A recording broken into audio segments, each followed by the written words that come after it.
All right, not even one day at the farm, already some shit's going down. So I woke up and I asked them, hey, where, because I saw on the map their land borders a national park. So I was like, how close are you to national park? And they showed me that, like, really they border right up to it, and you can just walk into the jungle and you're in the national park. And he was just showing me the land. Herbie was showing me the land, and we walked in a little bit, and we saw, like, very clear, very recent cuts from, like, wildlife poachers that had, like, just been through the area.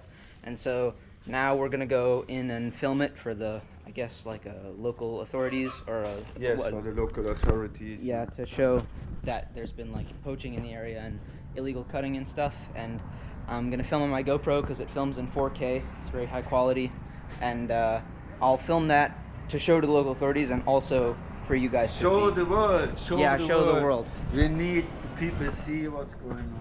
Yeah, so I'll that's going to be in a different aspect ratio than I usually do because it's going to be in 4K. So we'll film that, and I'll also put that on the channel. All right, this is the jungle. We're entering in. As soon as you go through this little clearing here, you're in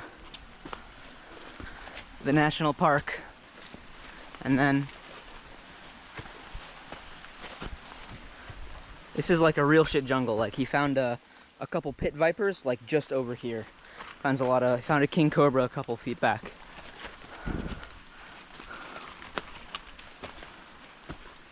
This is fresh. And then if you look, not even like 50 meters in, there's a very fresh cut here. This is very clearly a cut. It's recent.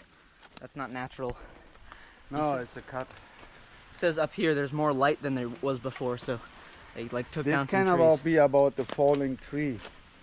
Yeah. This tree is not cut.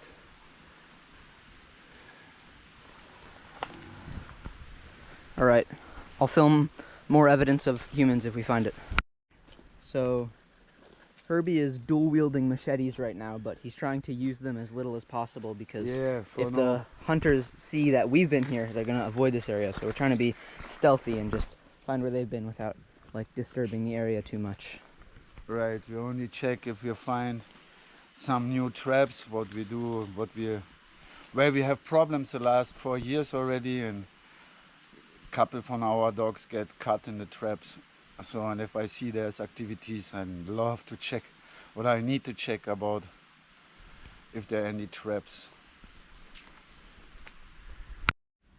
This isn't the hunters, it's just a really cool looking mushroom. Super, super long stem. Alright, so this stump is missing the top piece, but it's nowhere around. It's been taken away. It's like, maybe it got washed away, but probably the hunters took it. It's not, if it had fallen, it would be like, you know, right here, we would see it, but it's not there. It's just the stump. It's a fallen termite nest. It's pretty cool. They have a no step on snake sign. I can't believe it. This is like the funniest shit ever. Obviously, they don't know what it means.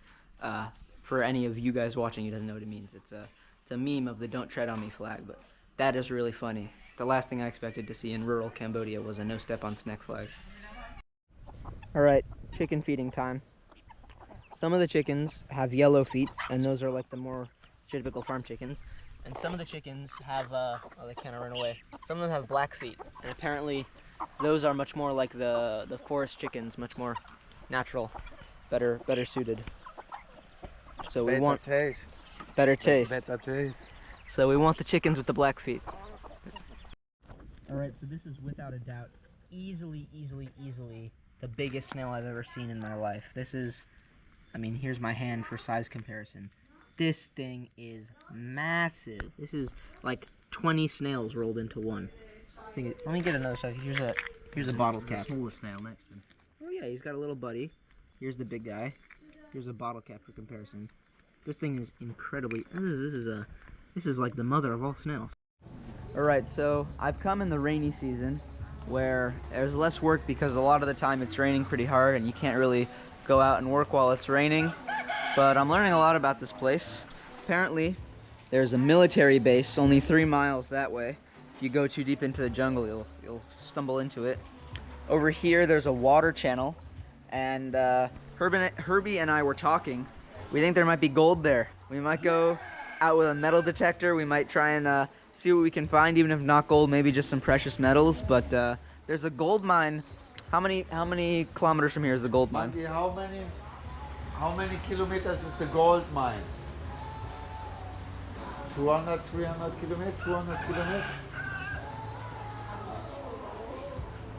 There's a gold mine that's not that far away, and they have the deposits there, so there's a chance that there might be gold in our hills.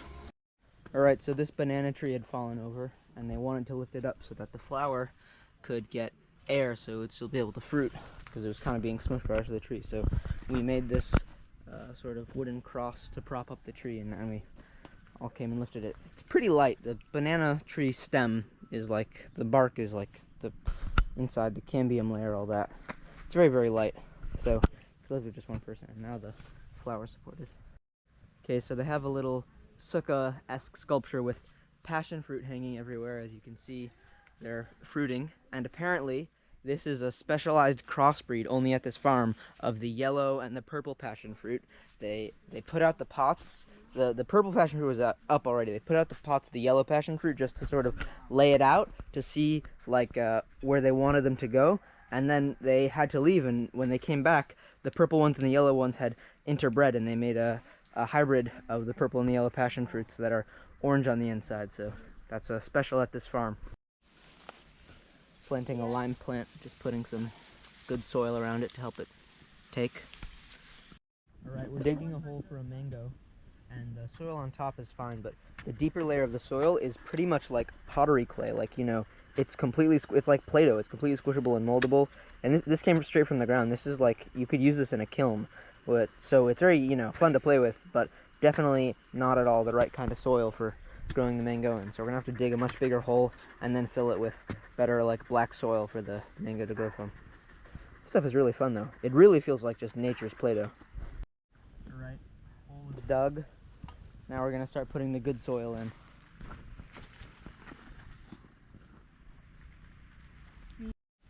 We got a pirate here. He looks kind of ridiculous, but it's very cooling because his shirt is so wet with sweat already.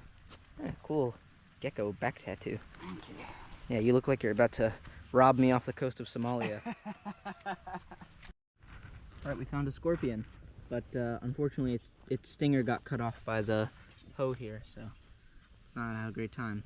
It's still alive though. How many legs has it got left? 6, 8. Still got all 8. Alright, I don't want to get pinched by it. Alright, sun's setting. It's 5:40. We planted 4 mangosteen and 1 mango, and we propped up that banana plant. It's a good day's work. I think we Lovely, lovely looking dinner here. Perfect bowl of fried rice with the egg on top. Got some fries, got some pickles, got some kinds of pickles.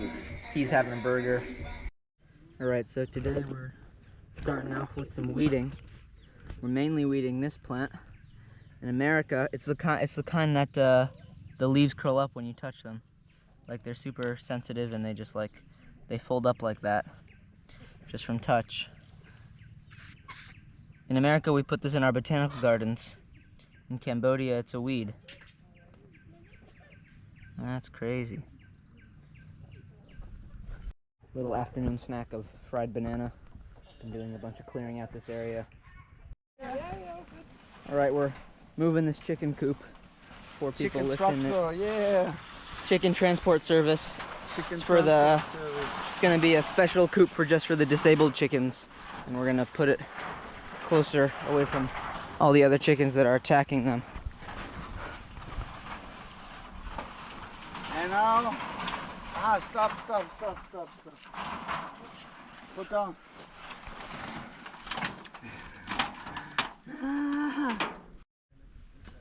There are monkeys that live up in these trees. They come here. They live in the jungle. They come to these trees sometimes.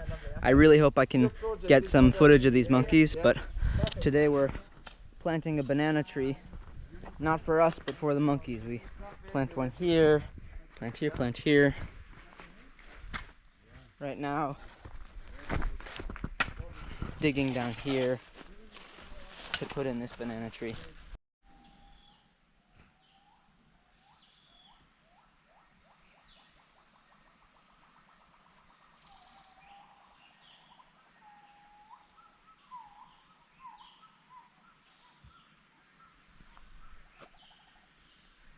gibbons, howler monkeys.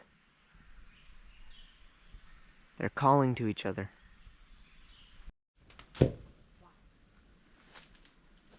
All right, we're harvesting, what are these? Papaya. We're harvesting papayas right now. Got a massive long hook down here. Pull them, they fall. That one was kind of yellow, but all these other ones are ripe and good. A lot of ones still left up there. Yeah, a massive long stick with a big hook at the end. This is what the papaya fruit itself looks like. It's a lot of rain, man. A lot of rain. They don't call it the rainforest for nothing. Very aesthetic chicken on branch. Oh, they're going further up the tree. Okay. More chickens in trees. Oh my gosh, they're like goddamn pigeons. Uh-oh, I made them all fly away. Oh no, there's still that guy over there. Holy, how many chickens were in this tree, man?